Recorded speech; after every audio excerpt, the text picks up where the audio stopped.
ایک مرتبہ حضور اقدس صلی اللہ علیہ وسلم مسجد نبوی میں خطبہ دینے کے لیے تشریف لائے۔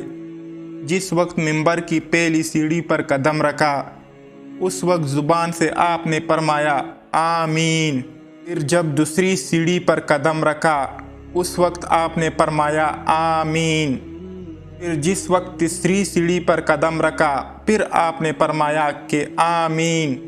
اس کے بعد آپ نے خطبہ دیا۔ پھر آپ خطبے سے فارغ ہو کر نیچے تشریف لائے تو صحابہ نے سوال کیا یا رسول اللہ صلی اللہ علیہ وسلم، آج آپ نے منبر پر جاتے ہوئے بغیر کسی دعا کے 3 مرتبہ آمین کہا، اس کی کیا وجہ ہے؟ حضور پاک صلی اللہ علیہ وسلم نے جواب دیا کہ بات دراصل یہ ہے کہ جس وقت میں منبر پر جانے لگا اس وقت جبریل امین میرے سامنے آ گئے۔ ایک مرتبہ حضور اقدس صلی اللہ علیہ وسلم نے 3 دعائیں کی اور میں نے ان دعاؤں پر آمین کہا۔ حقیقت میں وہ دعائیں نہیں تھی بلکہ وہ بدعائیں تھی۔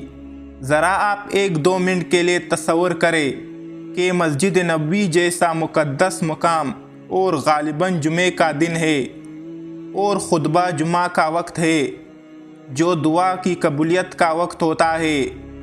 اس وقت دعائیں ضرور قبول ہوتی ہے اور دعا کرنے کا جبرائیل آمین ہے اور آمین کہنے والا حضور اقدس صلی اللہ علیہ وسلم ہے۔ وہ 3 بدعائیں کون سی ہے؟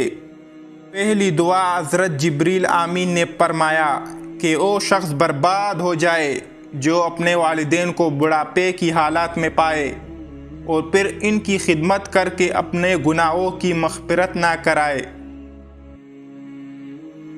اور جنت حاصل نہ کرے۔ آپ آج دیکھیے نا، اکثر لوگ والدین کی نافرمانی کرتے ہیں، ذرا سی شادی ہو جاتی ہے، گھر میں ایک بیوی آ جاتی ہے، بچپن کا جو رشتہ تھا ماں باپ کا، بہن بھائیوں کا، جنہوں نے تمہیں پالا پوسا بڑا کیا، تمہیں اس مقام پر لا کر کھڑا کیا، ایک عورت کی وجہ سے تم نے سب کو ٹھکرا دیا۔ بھائی حقوق بیوی کی بھی ہے لیکن ماں کی بھی تو حقوق ہے نا۔ تو پہلی دعا حضرت جبریل آمین نے یہ دی کہ وہ شخص برباد ہو جائے، کہ ان کے والدین بوڑھے ہو جائے اور پھر بھی یہ شخص جو ہے نا جنت حاصل نہ کرے۔ تو اس لیے میرے بھائیوں، خدارا والدین کی خدمت کرو، اس میں شرمانے کی کوئی بات نہیں ہے، کوئی شرم کی بات نہیں ہے۔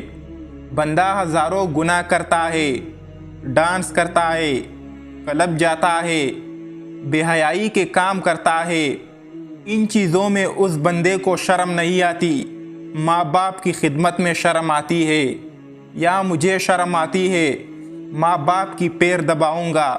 ارے میرے بھائی، شرم آئے گی، تم تو جنت کو ٹکرا رہے ہو اور جہنم کی طرف جا رہے ہو، تو اس لیے ماں باپ کی خدمت ضرور کرے۔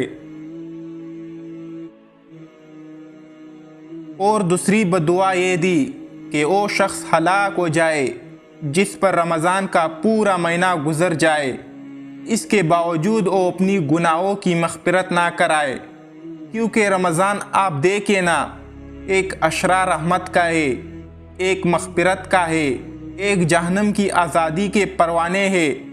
جب 3 چیزیں اس ایک مہینے کے اندر جمع ہو جائے اور اس کے باوجود بندہ اپنی گناہوں کی مغفرت نہ کرا سکے، جبریل آمین نے عرض کیا کہ ہلاک ہو جائے، اور سردار دو عالم صلی اللہ علیہ وسلم نے ان کی بدعاؤں پر آمین کہا۔